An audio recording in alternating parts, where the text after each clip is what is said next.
There are moments in life where everything falls away: noise, ambition, identity, and what remains is something ancient, tender, and wordless. That moment may come in grief, in wonder, in awe, or simply in the early hours of dawn, when the world holds its breath before waking.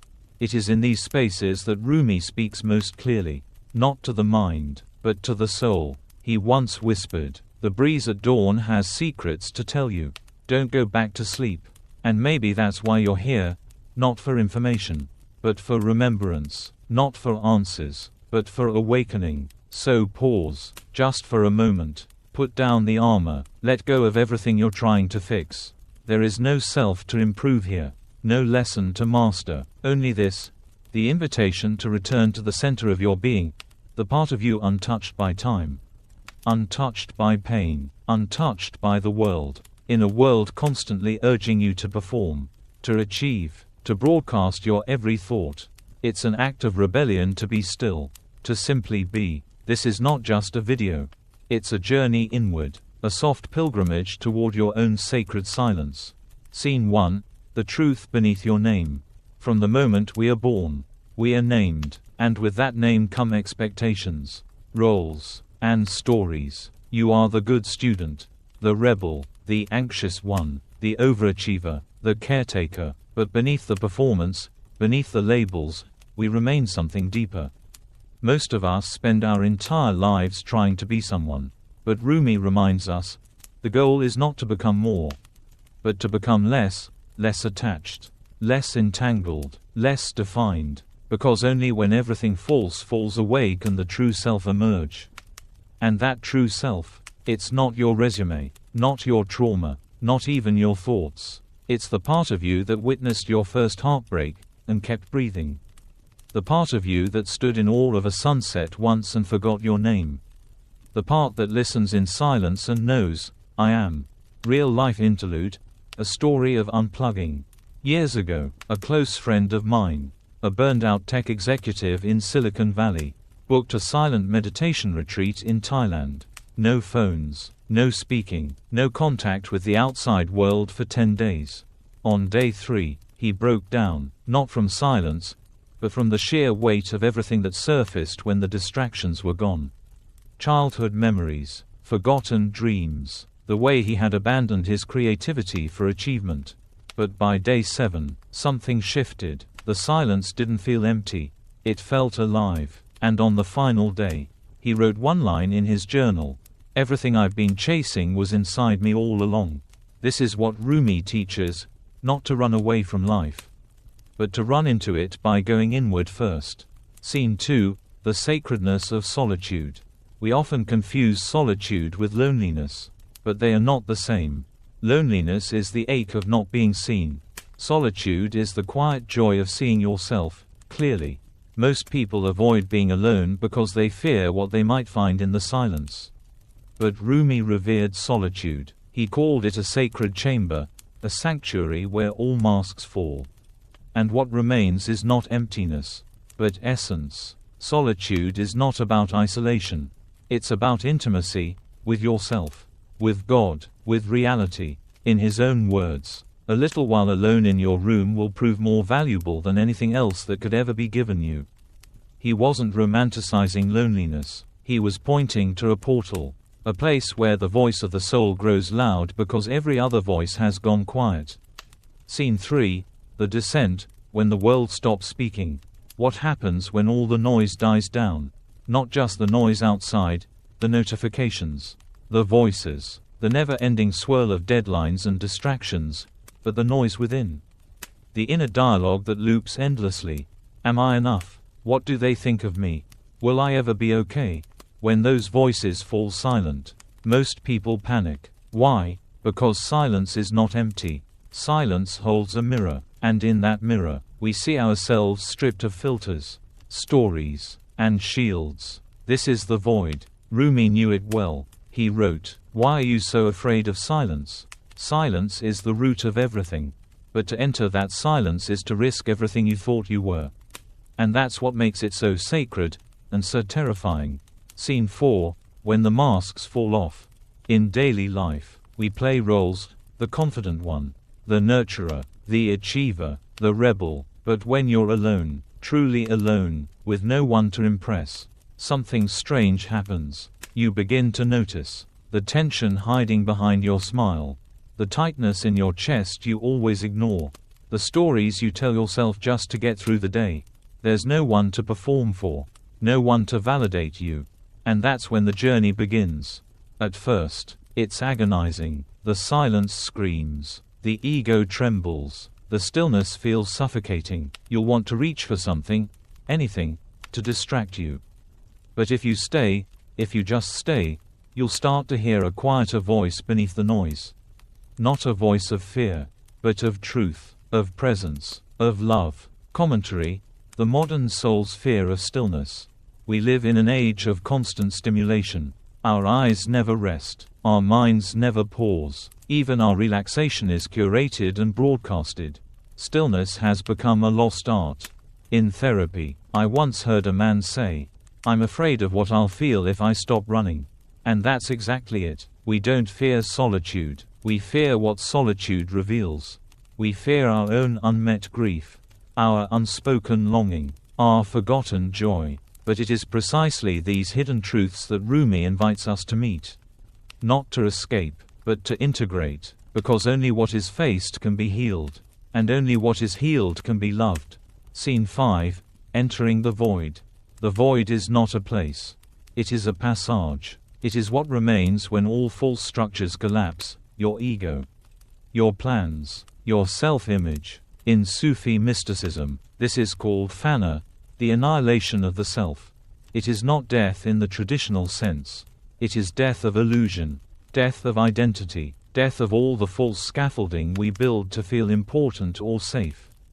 And yes, it is disorienting, but it is also liberating. Because what remains in the void is truth. Real-life example: the artist who stopped creating. A few years ago, I met a woman, an award-winning painter, who told me she hadn't touched a canvas in 5 years. Why? Because after a period of loss, losing her mother, her marriage, and her home, she fell into silence. She didn't just stop painting. She stopped everything. "I thought I was broken," she said, "but what I was really doing was dissolving." She spent a year in solitude, walking, weeping, listening, and when she picked up the brush again, her work had changed. It wasn't about technique anymore. It was about transmission. "What I create now doesn't come from me," she said. "It comes through me." That is the power of the void. It empties you, not to destroy you, but to make you into a vessel. Scene 6, The Death of the Old Self. Here's the truth most spiritual teachings won't say out loud. Awakening is not blissful at first. It's brutal. It's a breakdown disguised as grace. Rumi wrote, "Try to learn to let what is deathless inside you help you die." That quote is not about physical death. It's about letting your old self die so the truth can finally live. You cannot carry your titles, your traumas, or your trophies through this fire. They will all burn, and when the flames subside, what's left is raw, vulnerable, beautiful, you, the real you. Commentary: our collective resistance to ego death. In Western culture, we're taught to build a strong identity. Be someone, stand out, be unique, be remembered. But Rumi's path is the opposite. He invites us to disappear, not in a nihilistic way, but in a luminous way. To disappear into love, into presence, into truth. Ego death sounds poetic, until it's you. Crying on the floor at 3 a.m., realizing your achievements don't define you, your pain doesn't own you, and who you thought you were, was never real to begin with. And yet, on the other side of that crisis, something astonishing appears. Peace, not the peace of avoidance, but the peace of alignment. Scene 7, The Rebirth begins. Once you surrender, something soft begins to bloom. You don't become a different person. You become no one, and in that space, you can finally be everything. You cry without needing a reason. You laugh without guarding your heart. You love without strategy. You stop needing to be someone and start letting yourself be. This is the start of the rebirth. And Rumi knew this intimately. He wrote, "Be like a tree and let the dead leaves drop. The tree does not mourn the leaves it sheds. It trusts the cycle. It trusts that spring will return. So must we. Scene 8. Silence as the midwife of awakening. You see, silence is not just a pause. It is a midwife. It is what helps birth the truth. When we sit in stillness, real stillness, the kind that doesn't reach for phones or affirmations, we begin to remember something primal. That beneath all our longing is love. Not romantic love, not conditional love, but the love that simply is. The love Rumi called the beloved. The love that waits, not above us, not outside us, but within us. Patient, gentle, unmoving. Scene 9. The sacred act of surrender. When the ego cracks, when the stories dissolve, when the fire of the void consumes everything, what's left? Not control, not certainty, but surrender, and not the kind of surrender the world associates with failure. This is not giving up. This is giving in, to the flow, to the rhythm, to the presence that has always been carrying you. Rumi said it with piercing clarity. Try something different. Surrender. Why does surrender scare us so much? Because we've been trained to believe that control is strength. That letting go is weakness. That to survive, we must hold tighter. But spiritually, it's the opposite. Real strength is in loosening your grip. Letting yourself fall, not into chaos, but into grace. Scene 10. The illusion of control. Every day, we try to script our lives. We plan every hour. We analyze every relationship. We chase outcomes, trying to manage the future like a puppet on strings. But have you noticed, life doesn't follow your script? Not really. And when it doesn't, we suffer, not because life is cruel, but because our expectations were illusions. A mystic once said, "Pain is what happens when life breaks your attachment to how it should be." And in that breaking, we are offered something unexpected, freedom. Because when we release the illusion of control, we find the deeper current that was always moving us. That current is love. That current is God. That current is what Rumi called the beloved. Commentary. Why the West misunderstands surrender. In the West, surrender is often seen as passive, weak, defeated. But in Rumi's world, and in Sufi practice, surrender is the most powerful thing you can do. It means you stop fighting life. You stop arguing with reality. You stop pretending that you're separate from the divine. You become empty, and in that emptiness, you become receptive. This is where mysticism begins. Not in more knowledge, but in deeper trust. Close your eyes. Fall in love. Stay there. Rumi. Real-life story. The grieving father. A man I once met lost his young daughter to cancer. He told me that for months, he tried everything to keep her memory alive. He curated photos, built shrines, launched a charity in her name. But he was haunted by the feeling that he couldn't bring her back. Eventually, he went into the mountains alone. He brought no photos, no tokens, just silence. And there, in the stillness, he broke. I realized, he said, I was trying to hold on to something that didn't want to be held. Not because she was gone, but because she was already inside me. He stopped clinging, and in that surrender, something changed. His grief became quieter, not gone, but transformed. It wasn't pain anymore, it was love. Scene 11. The beloved is within you. Rumi spoke of the beloved not as a person, not as an external god, but as the divine presence already within. You wander from room to room, hunting for the diamond necklace that is already around your neck. You are not separate from love. You are not distant from grace. You are not waiting to be worthy. You already are, but to feel it, you must stop chasing. You must turn inward. Scene 12. Divine love is not what you think. We're taught to think of love as an emotion, fleeting, dependent, conditional. But Rumi's love, the beloved, is not of that world. It's not a love that flatters. It's a love that burns. It doesn't ask, "What do you want?" It asks, "What are you willing to become?" This love isn't interested in your comfort. It's interested in your truth. The wound is the place where the light enters you. Because in divine love, even pain has purpose. Even loss is holy. Even heartbreak is an invitation. Real life example. The musician who lost his hearing. A professional cellist I once interviewed went deaf after a sudden illness. At first, he said, it felt like a cosmic joke, his entire identity stolen. But as the years passed, something deeper awakened. He told me, when I sit with my cello now, I don't hear with my ears. I feel the vibration in my bones. I don't play music anymore. I become it. He didn't regain his hearing, but he found a different kind of listening, a divine resonance that needed no sound, only presence. That's what surrender does. It doesn't restore what was lost. It reveals what's eternal. Scene 13, The Fire of Transformation. Rumi said, love is the bridge between you and everything. But that bridge must be built on surrender. If you cling to what's fading, you miss what's emerging. If you insist on being the old you, you can't become who you're meant to be.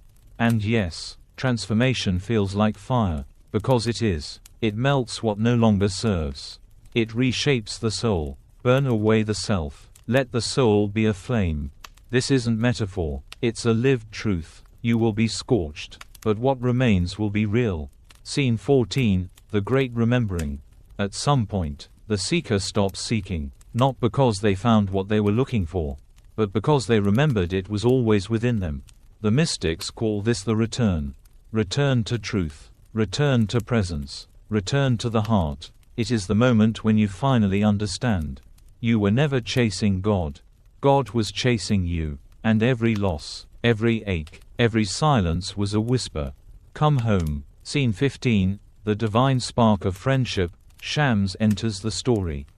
Every mystic has a moment when the divine breaks through their ordinary life, not as thunder from the sky, but as a human being. For Rumi, that person was Shams of Tabriz. Shams didn't arrive like a teacher.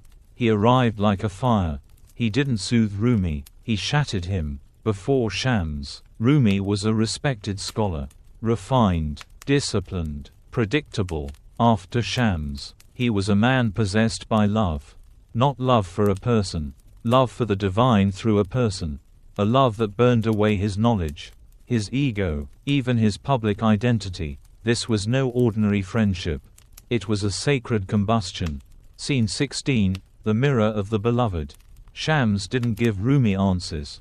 He gave him questions. Dangerous questions. He asked, who are you without your titles? Who is God if not found in silence? What if love is not something you find, but something you become? And Rumi cracked open, because in Shams's eyes, he saw the reflection of the beloved, not as a theology, but as an experience, what I thought of as God. Rumi later said, I met today in a human being. Their connection transcended words. It was presence meeting presence. Soul recognizing soul. Flame meeting flame. And like all things too pure for this world, it could not last. Scene 17, Disappearance, Grief, and the Alchemy of Absence. One day, Shams disappeared. Some say he was murdered by those who envied their bond. Others say he withdrew to test Rumi's devotion. The truth is lost to time. But what followed is what truly matters.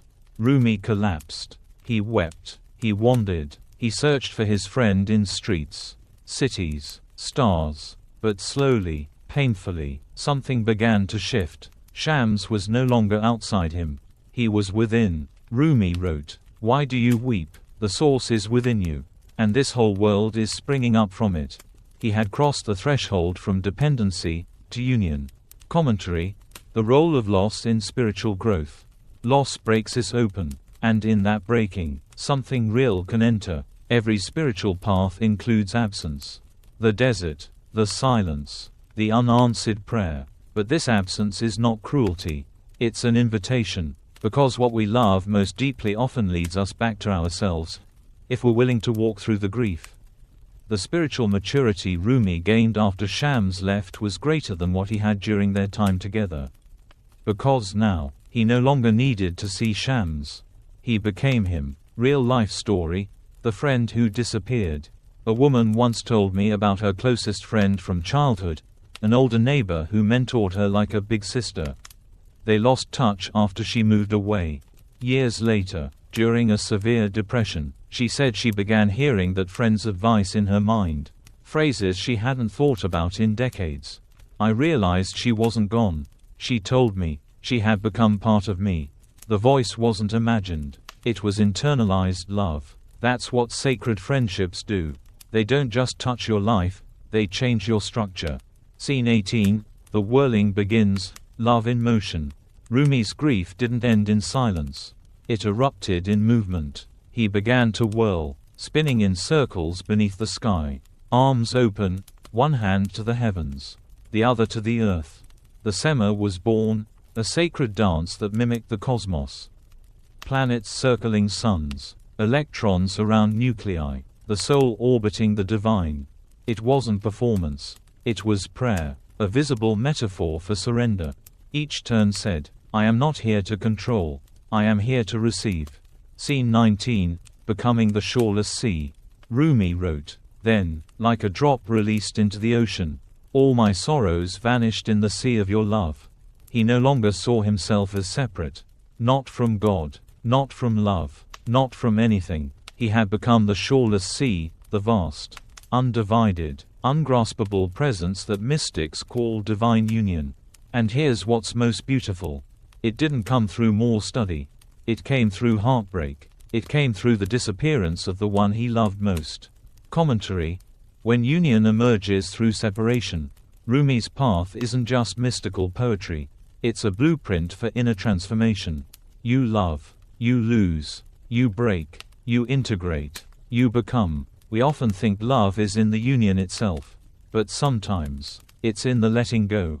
And when you can let someone or something go, and still feel connected, that's not loss. That's transcendence. That's when you stop being the seeker, and become the field where everything meets. Scene 20. The awakening of presence. After the fire, after the void, after the disappearance, what remains? Not theology, not philosophy, but presence. Not as a technique, not as a practice, but as a being. Rumi described it with haunting simplicity. And you, when will you begin that long journey into yourself? This journey is not linear. There's no finish line, no medal, no final exam. It's a return, not to the past, but to the present, not to who you were, but to who you've always been. Scene 21. Everyday presence, the divine in the ordinary. Presence doesn't come with fireworks. It arrives in whispers, in the steam rising from your morning tea, in the sound of leaves brushing your window, in the way your breath softens when no one is watching. Rumi invites us to see that the sacred is not in the sky, it's in the cup in your hand. Be grateful for whoever comes, because each has been sent as a guide from beyond. Every moment is the beloved knocking. The only question is, are you home to answer? Commentary. Presence versus performance. In a world obsessed with performance, presence is revolutionary. You don't have to earn it. You don't have to prove it. You don't have to curate it. Presence isn't about doing more, it's about being more real. I once asked a hospice nurse what she'd learned from being around so many dying people. She said, the only thing they want at the end is presence. Not money, not praise, just presence. We crave what we've always had access to, our own unfiltered aliveness. Scene 22. The mirror of the inner witness. To live in presence is to live in intimacy, with life, with others, with yourself. It means being able to sit with your own emotions without judgment. To feel sadness without rushing to fix it. To feel joy without fearing it'll vanish. To watch thoughts arise and pass without grabbing onto them. This inner witness, this part of you that sees but does not cling, is what Rumi meant when he spoke of awareness. There is a voice that doesn't use words. Listen. That voice lives beneath your mind, beneath your reactions. It is not an idea. It is you. Real life story. The silent monk who spoke once.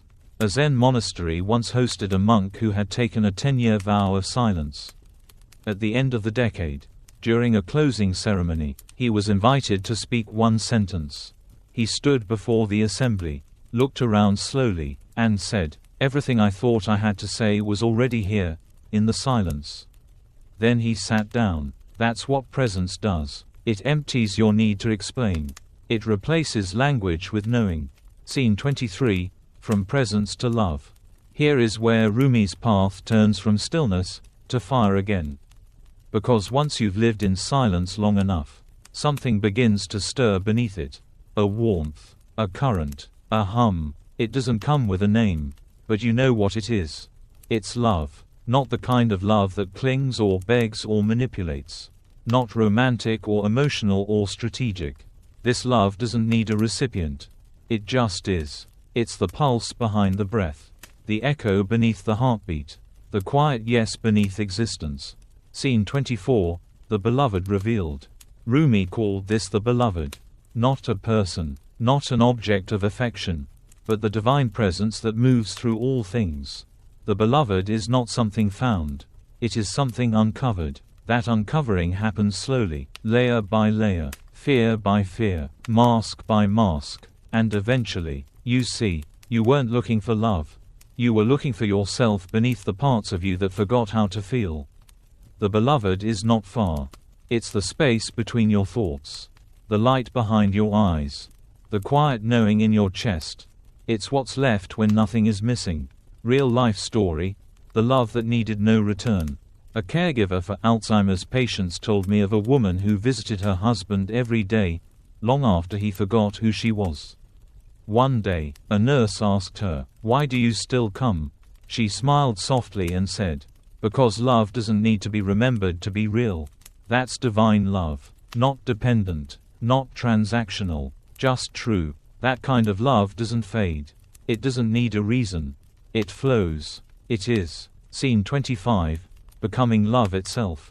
Eventually, the journey turns inward again.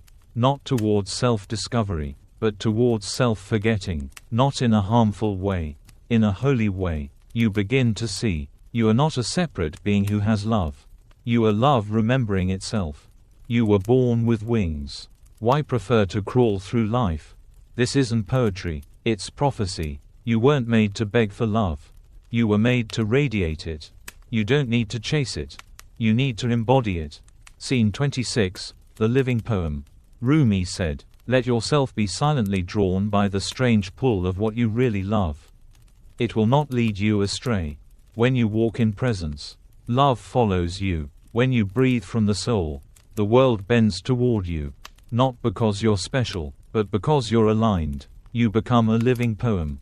Not a quote, not a mantra. A poem written by your actions, your stillness, your gaze. A poem that says, I have surrendered, and in that surrender, I became whole." Scene 27, integration, the sacred return. So now what? You've walked through solitude. You've surrendered in the void. You've burned away the masks. You've remembered presence. You've tasted the beloved. Now the question arises, not in your mind, but in your bones. How do I live this? Because the spiritual journey doesn't end in the cave. It doesn't end in ecstasy. It ends in the grocery store, in traffic, in conversation, in conflict. The final step isn't enlightenment. It's integration. It's walking the world as a vessel for what you've remembered. Scene 28, love in motion, beyond retreats and rituals. We often think of spiritual insight as something delicate, something that needs to be protected in monasteries or meditation rooms. But real transformation, it wants to move. It wants to sit with you in line at the post office. It wants to breathe with you while you're stuck in traffic.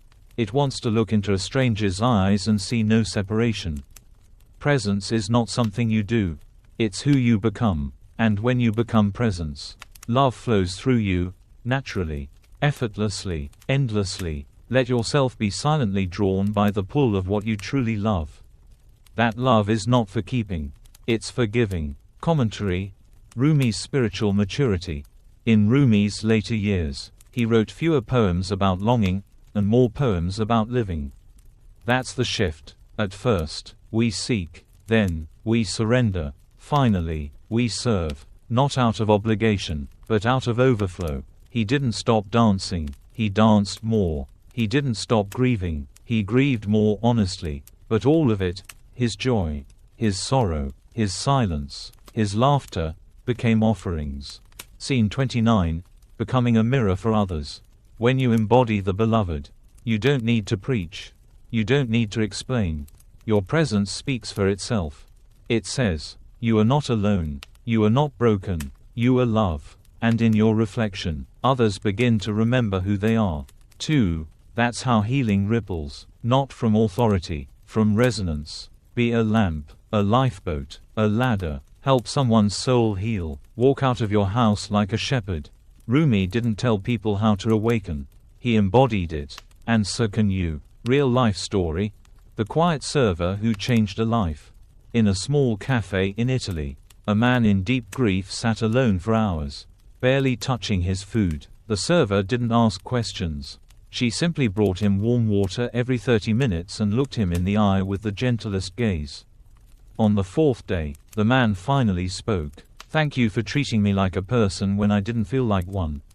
She said nothing, just smiled. No spiritual language, no sermon, but what she gave him was presence.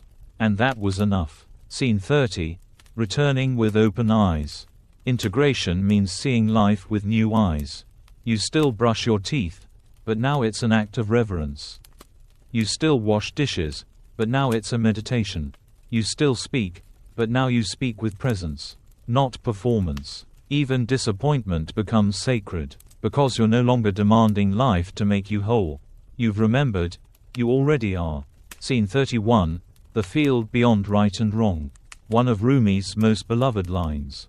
Out beyond ideas of wrongdoing and right doing, there is a field. I'll meet you there. That field is not a place.